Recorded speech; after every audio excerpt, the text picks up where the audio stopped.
Hello everybody. Thought I would do a review on the horsefly trap.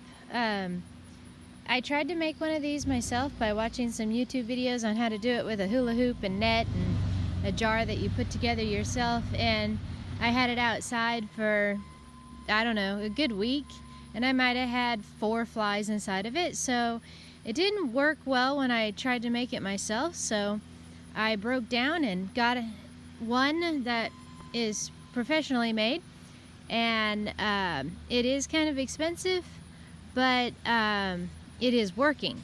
So I will show you how many flies are in here. That's a whole lot of dead flies. There's a couple of live ones still, but there is a ton of flies in here. And oh, I'm sorry, the little June bug right there.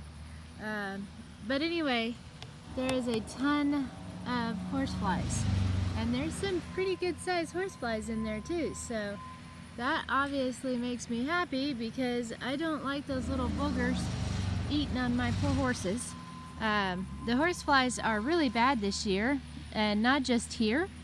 Of course, we just moved to a new place, and I thought, oh, we've moved to horsefly paradise. No, but everybody is saying that the flies are really bad this year. So I'm hoping that it was just a coincidence that we moved and had a really hard time with flies.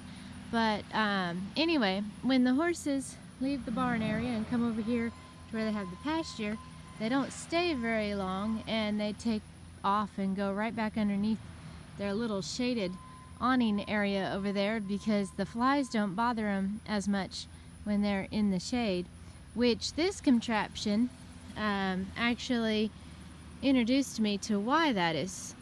I didn't realize that horses are attracted to infrared.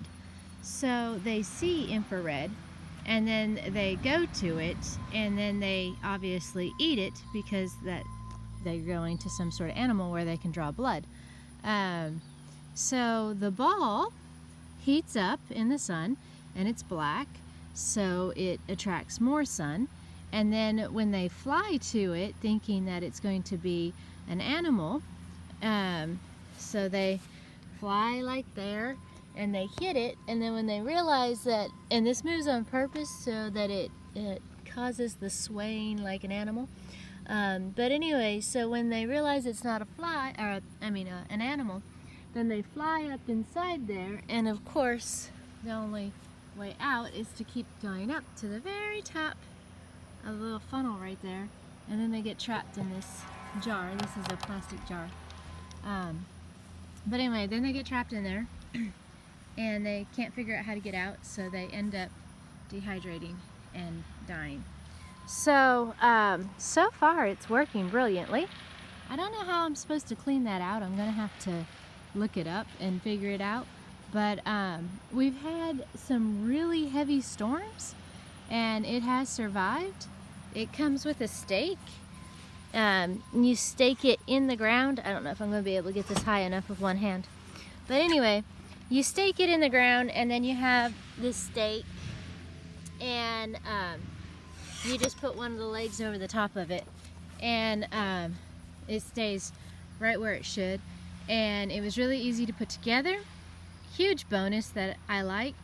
I have several siblings who suffer from mental disabilities, and this company actually provides jobs for people with mental disabilities. So I like to support anybody and any company that offers a job to people with mental disabilities. So that was a huge thumbs up. So thank you so much for that, Horse Pals.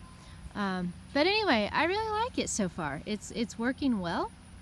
The horses have actually started coming out here a little bit more, and the flies do go to that and get trapped. The flies still do go to the horses, but those are gone, which means those ones aren't going to be producing babies. So I really like it. I'm glad I bought it. Thank you guys so much for watching. If you have any questions, please let me know, and talk to you all later. Bye.